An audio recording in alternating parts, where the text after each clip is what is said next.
You're watching CalTv.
Good afternoon and welcome to CalTv. Thank you for joining us. I'm Jim Caselli.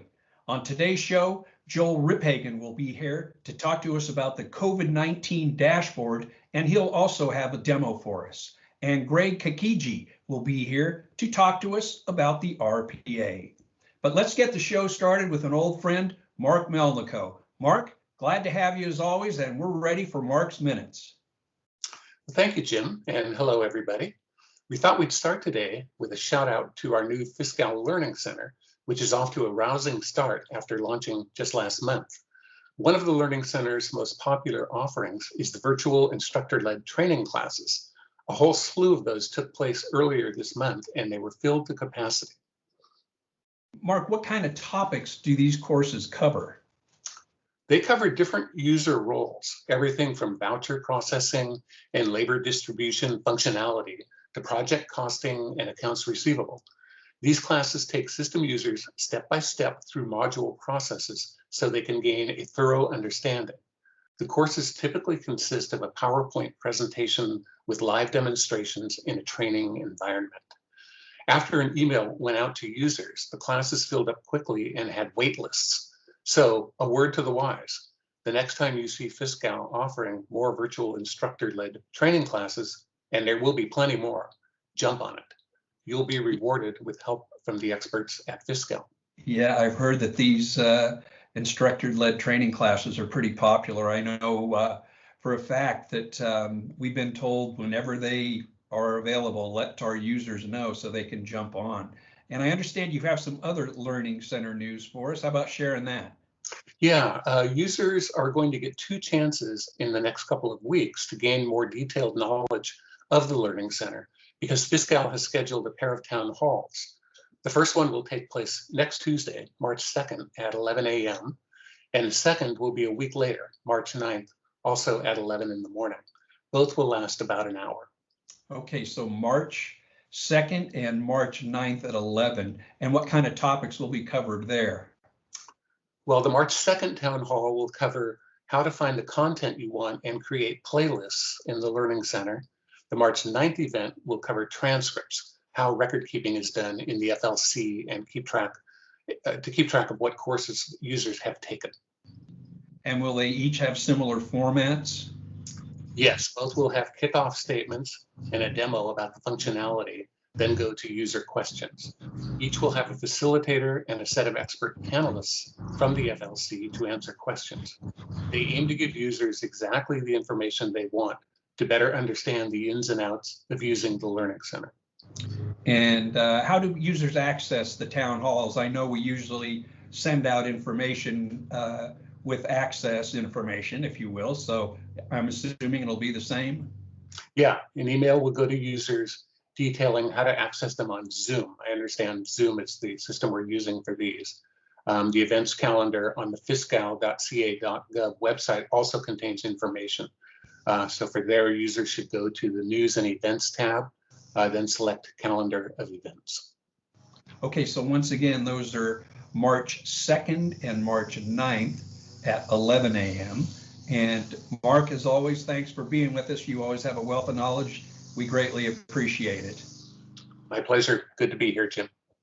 And now let's get on to our interview and demo with Joel Riphagen regarding the COVID-19 dashboard.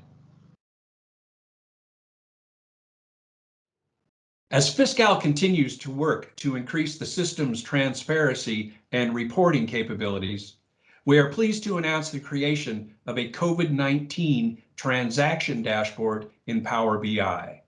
This dashboard was released in early October, and it allows departments to review all COVID-19 related transactions in Fiscal. With us today to talk about that is Joel Riphagen. Joel, welcome. Thank you, Jim. Before we get started, tell us a little bit about yourself. Sure. So I am Senior Advisor to the Director at Fiscal.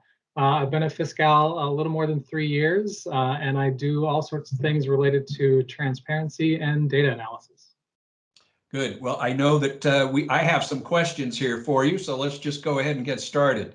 As I said, the departments have had this COVID-19 transaction dashboard since October. Why is it important that this particular spending be tracked in the Fiscal system? Sure. So as we all know, dealing with COVID-19 is a huge focus for the state. And the state, of course, has a lot of data that it tracks and shares with the public on the number of people with the virus, the programs it's running to deal with the pandemic, the test positivity rate, and all sorts of things. But the amount we're spending on the pandemic, including both the direct and the indirect costs due to COVID, is a huge part of the data the state has on the pandemic and its effects. It's crucial for us to track the state's costs accurately in order to help decision makers understand how we're responding to the crisis and make decisions that determine how we'll continue to respond to this crisis and how we'll respond to the next one. So it's very important that the data is as accurate as possible. So how much money are we really talking about? I've heard maybe into the billions of dollars? Yes, many billions of dollars. As of the date of this conversation, departments are tracking about $44 billion in COVID-related expenditures in Fiscal. The vast majority of that is the unemployment benefits that flow through the Employment Development Department, but there are significant costs in education, health and human services, and all throughout the state. And are departments able to capture all of their pandemic-related spending with this dashboard? Yes, in partnership with the Department of Finance, and as I hope many in the audience know, we've created a COVID-19 attribute that departments can select for all the transactions that are COVID-related. And there are 3 attribute values to choose from. So each COVID-related transaction should be categorized as a stimulus program, as directly related to COVID response, or testing and contact tracing.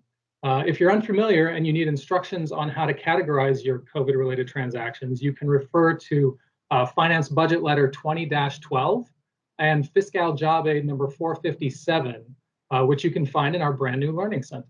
That's right, our brand new Learning Center that we're very proud of, and we're hoping everybody is taking advantage of. Okay, let's move to the next question.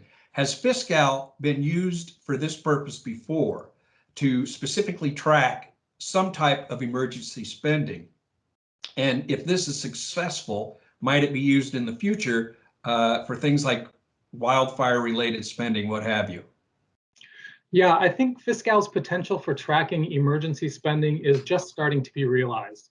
I'm sure some of the audience is aware that when the Office of Emergency Services declares an emergency incident, departments need to attach OES's incident number to all of the transactions related to that incident to help track those expenditures.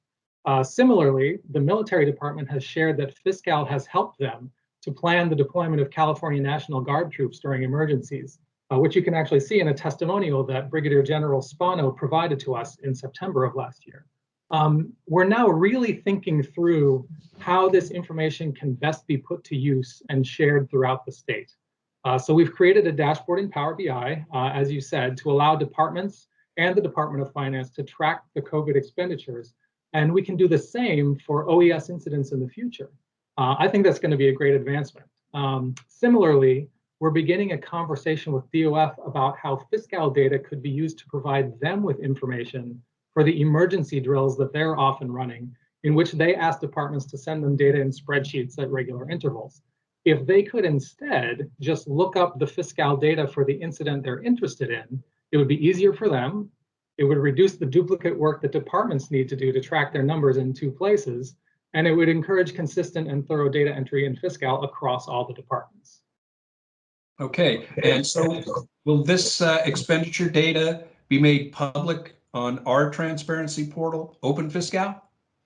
Well, we would very much like to do that, and we are ready to do so. However, we do have to be sensitive to the fact that other COVID expenditure numbers are already being reported through DOF, and the fiscal numbers aren't going to match those exactly.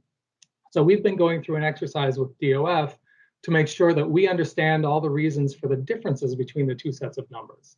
I think we're going to work through that quite soon, and the fiscal data should be made public for everybody to see. Okay, maybe you can explain that just a little bit. Why would the DOF numbers differ from fiscal COVID dashboard numbers shown? Is it because finance is getting data that the fiscal dashboard misses, or maybe the other way around? Well, it's a little bit of both and other things as well. So there are absolutely instances where departments have entered COVID transactions into fiscal that are not reported to DOF. And there are absolutely examples that departments have reported COVID expenditures to DOF that are not entered into fiscal. As we've talked to departments, we've heard about timing differences, delays in being able to enter complete information, differences in the way the information is collected by DOF and fiscal, different data sources, and several other things. So given that the data is collected in different ways, sometimes by different people, nobody expects the two sources to perfectly reconcile with each other. What we do want is to be able to understand why they're different, so we can answer those questions if the public or the legislature asks. So if you get a question from fiscal or DOF about your COVID expenditure numbers, please help us out so we can answer those questions. Okay, good. So if departments have just a generalized question regarding the dashboard, where's the best place for them to get that information? Sure. So they can talk to their FISCU analysts, of course. They can talk to their normal contacts at fiscal. If you have a question specifically about the dashboard, one good place to ask the question is our transparency email address. You can email transparency@fiscal.ca.gov. Okay, that's good to know.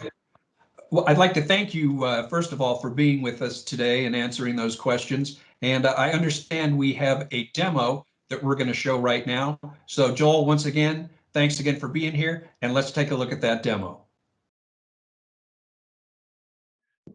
So to access the COVID-19 dashboard in Fiscal, like with every other Power BI dashboard, first go to the Access Fiscal page, then select Business Intelligence. When you get into Business Intelligence, if you've been there before, you might have some shortcuts that get you to the report quickly. But if you haven't, go to the Apps icon on the left, select the Fiscal app, and then select the COVID-19 dashboard. Now, if you go through this process and you find you don't have access to the dashboard or the data in it, get a DAD at your organization to request the Power BI COVID viewer role in Identity Self-Service. When you get to the COVID-19 dashboard, you'll first see the overview page. This will show you data for all of the BUs that you have access to. You may have access to many BUs, or you may have access to only the business unit that you are in. You can filter by BU, by COVID attribute values, by fund, by CFDA number, by date range, and by agency if you have access to multiple agencies. This page will show you top line numbers for expenditures, encumbrances, and revenues, as well as overview charts of some of the most interesting data. Now the charts are linked to each other, So selecting a subset of the data on any one of them will show you that same data in all of the other charts on the page. So if I select response in the amount by attribute, I see the response numbers highlighted on all of the other charts. To deselect, just select the same data again, or click on the white space in any of the graphs. Now, if you want to dig into a graph a little further, click on the 3 dots in the upper right corner that show when you hover over the graph, and select Show as a Table. And on this view, you'll be able to see the numbers that build the graph that you see on the front page. You can always go back to the report, and if you want to download the data, you go to the 3 dots again and select Export Data. So that's the overview page. The summary page shows some additional high-level overviews, including amounts by project ID, by program, by reporting structure. This page also allows you to filter the data in many more ways, including by account, program reporting structure, etc. So if I want to see, for example, the amounts associated with a particular division, I can do so. On the third page, you see the project and activity details. So you can see the information for all of the projects you have associated with COVID in Fiscal, including their associated activities. You may just have a couple of project and activity combinations, as Fiscal does, or you may have quite a few, as we saw with the Department of Public Health. And on the far right on this page, you can see the encumbrance, expenditure, and revenue amounts totaled for each one of those project and activity combinations. The fourth page shows the transaction details. So this shows you every individual transaction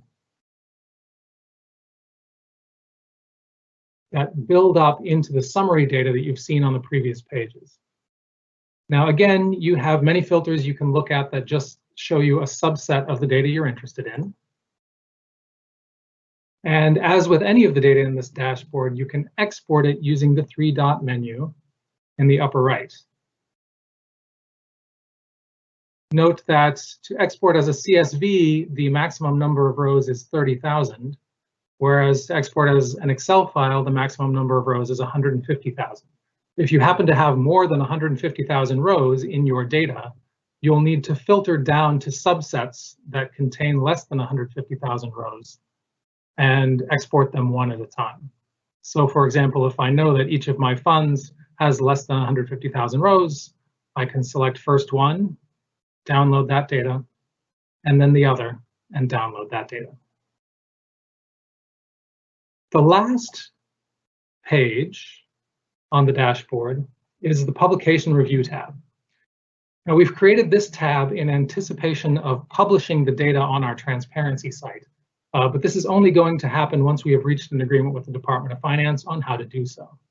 You'll notice this sheet only shows expenditures, which is all that we would show on Open Fiscal, consistent with the fact that we're currently only showing expenditures on Open Fiscal.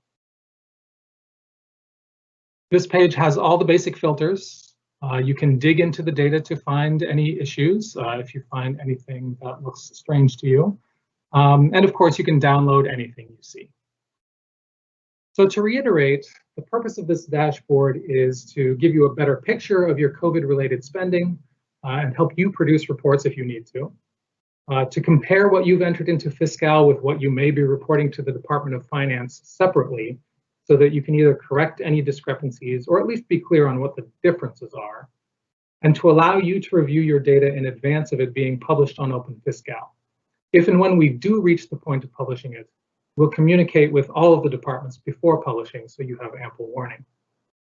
So that's a brief overview of the Fiscal COVID-19 Dashboard.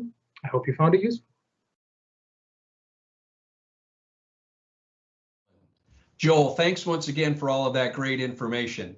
Now I'd like to introduce you to our next guest, Greg Kakigi. He is the Section Chief for Emerging Technologies and Web Services here at Fiscal. Greg, welcome to the show. Hey, Jim, thanks for having me. Great. Let's start with a little bit of background about yourself. As you said, I'm the section chief of the Emerging Technologies and Web Services section. I work for the Department of Fiscal in the IT division under our CIO. I'm responsible for the AI and chatbots and the RPA services and other services like web services. Okay, so RPA, that's what we're here to talk about today. So let's start with RPA. And what does RPA actually stand for before you get into what it is? Sure. RPA means robotic process automation. This is where an RPA is a software robot or a bot that's programmed to run repetitive transactions or tasks very quickly through automation. If you want, you can think of a macro like in Word or Excel that you run on multiple commands. So what are the key benefits of RPA? Especially obviously here in Fiscal? For the key benefits mainly are it runs faster than doing it manually, one at a time. It's less prone to human errors. It can run 24/7 unattended. It's scalable, and today it's free. It frees up resources for more critical work for staff, and it saves time and improves efficient processes. So let's be specific for RPA in Fiscal. Give me a little background about that. So today, RPA is a free service for all departments who are in Fiscal. Well, that's first and foremost. I'm sure departments are going to be glad to hear that it's free. Free can't beat free. Can't beat free. The RPA simulates a person going through the PeopleSoft screens to complete a transaction. It's secure and audible, so we do tracking on it. The RPA today is currently owned and operated by Fiscal in the Fiscal environment. We don't connect into departments' systems or environments, and we do not allow them to connect to us. A lot of the handoff is either through an input file or we FTP their data back to them. We can work with departments to find new use cases if current use cases we have don't work for them. We can work with departments to help develop new processes for them. Sounds good. A lot of interaction with the departments. Obviously, that's a good thing. So can you tell us about some of the existing processes? Sure. We have AR deposit upload, which was a use case that was brought around when departments were putting in a lot of deposits, and if there was an error, it would get the whole process stuck. So we built an automation process to reduce those errors and provide an output file for if there was any errors that did occur for departments to validate against. We also have a PO process to add POs, to add vendors. We have one to add suppliers and add recurring payments. And all those basically run the same, where we take an input file and run it with the RPA bots, and it outputs an output file indicating what ran and if there was any errors. So it sounds to me like you're going to be department's best friend, helping them do things a lot easier and cutting down their workload time. So tell me about some of the processes that are under development. I know that in dealing with some of the departments currently, like with the alt account cleanup, I know that there's talk of trying to create something for that, but What are some of the processes that are under development now? So we're always looking for new processes, and we're working with departments on creating new ones. Right now, under development, we have one to extract attachments for PPE purchases from vouchers, purchase orders, and P-card transactions. We also have another one to create to create a PO for multi-year contracts. And we have another one to create a PO from encumbrances. And then we have one to create vouchers from revolving fund checks. So that one helps. The use case there is if you've got a lot of seasonal or part-time work that all ends on a certain day, departments have to provide them their paychecks at the end of that term. So departments usually have a high volume that they have to process very quick. So this one here should help them with that. That's good to know. So if an existing process, I have this question written out, so I'm going to read it. If an existing process doesn't meet a department's needs, then what would be a good case for the department to automate? I hope that makes sense. I think I said it correctly. That's a good question. So a good use case is something that's a repetitive process that needs to be run many times over and over again. And it has to be a process that we run through the modules in the PeopleSoft system. So those are the high-level use cases that we look for. The criteria that we need is, again, it has to be in the PeopleSoft system, repetitive tasks, and a high volume or time intensive process. So if staff take a lot of time or have to repeat these processes a lot, that's what we're looking to solve. And then if they require a process that needs to be audible or tracked, that's a good fit for RPA, Fiscal RPA. Right. So in dealing with departments, when you say high volume or time intensive, I know there's got to be quite a bit of that people would love to see addressed. So if departments have any interest, and I'm sure there's going to be plenty of interest in RPA, obviously, if they have any questions or just need more information, what's the best way for them to go about getting that? Departments can contact us directly through our email. We have a fiscal RPA at fiscal.ca.gov.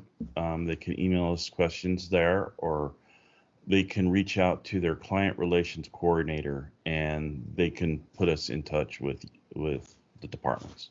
Okay. And once again, that email address is fiscal, FISCAL, RPA at fiscal.ca.gov.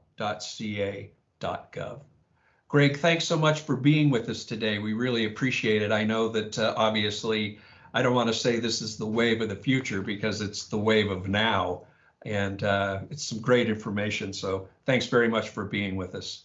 Thank you.